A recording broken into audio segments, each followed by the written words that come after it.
I'm a pacifist, but being a pacifist in this day and age, that's not easy. I guess it never was. Um, there's a line by this famous song.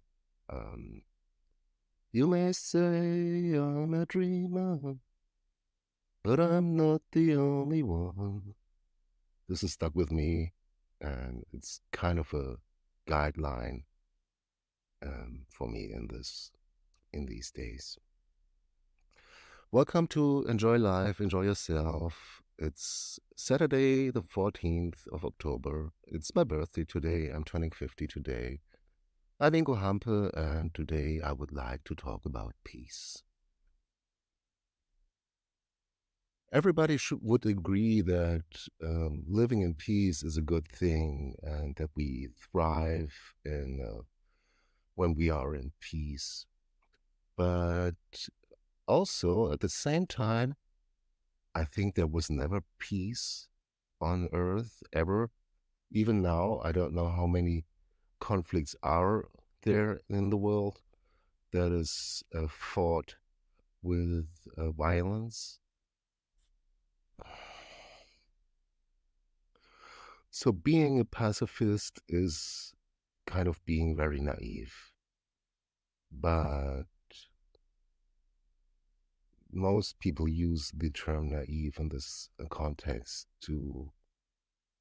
mm, to degrade the idea that we could live in peace together, and that living in peace together means um, to respect one another, um, and that can be done, that this can be achieved. Um, we are facing so much conflicts that are mm, we are facing so much conflicts that are fought in a violent way, and we are actually feeding in the system of hate. Every time there, like, what makes us go to war with something, with somebody? Um, I think first of all, there's a way that we have feel a feeling of there's something injustice done to us, and we need to make something just.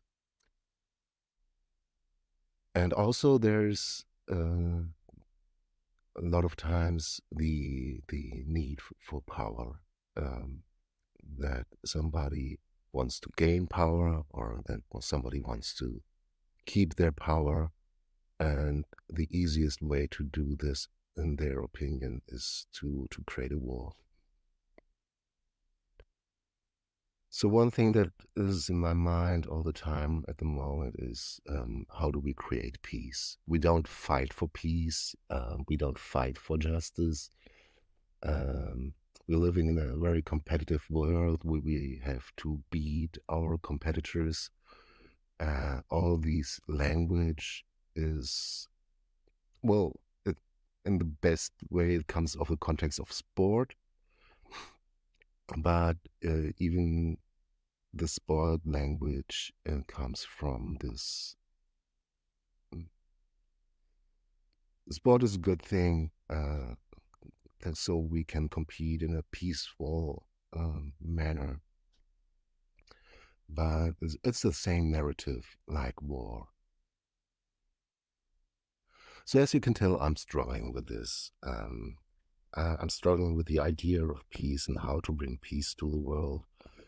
And there are different concepts, like in Buddhism, they say you have to find peace in yourself first, before you can create peace in the world. And I think there's something true about that, but I also think it emphasizes too much on the role of the individual, and it doesn't take in consideration the systemic role.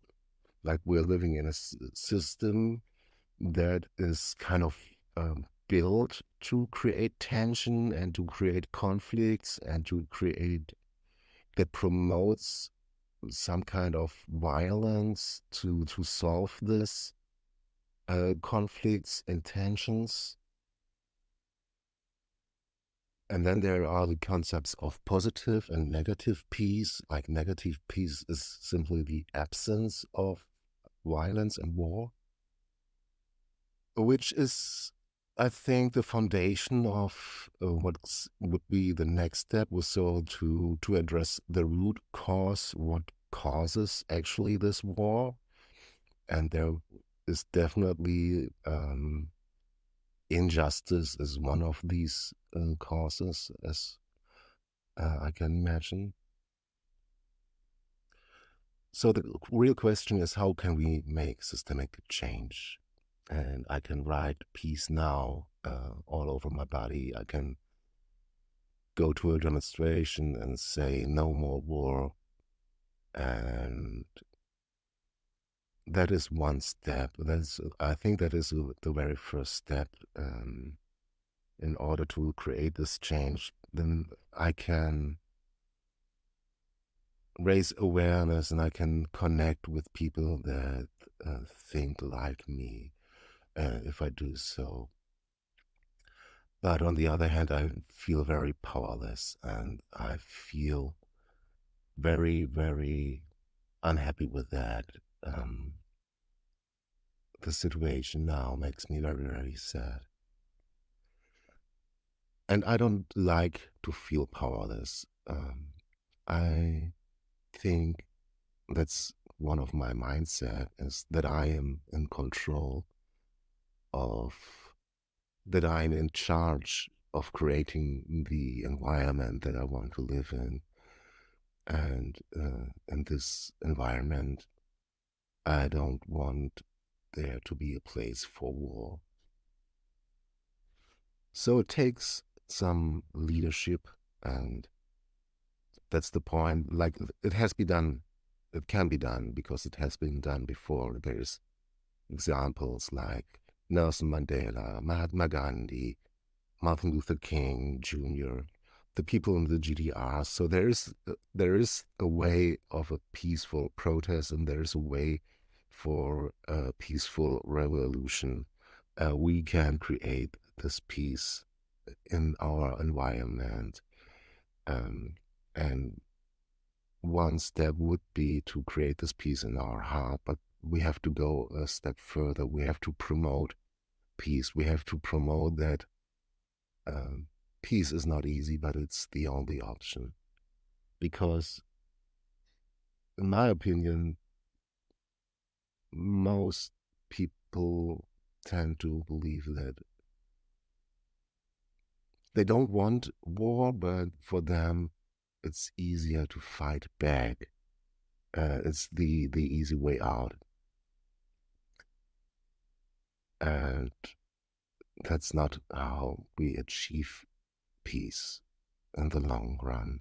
We only create misery for so many people that doesn't have to do anything with this, because the nature of war has changed. It's not like there's Army A and there's an Army B and they are fighting against each other on a field, and people can come and watch this spectacle like they would watch a football game. That's a long time ago. Um, it changed in the American Civil War. It changed in the World War One. It changed in the World War Two. It's also changed in Vietnam. So we see that these conflicts, that using violence to solve a conflict will affect civilians more and more. And now we have the time of terrorist attack, which is the only aim for this terrorist attack is to create death and destruction and chaos and fear.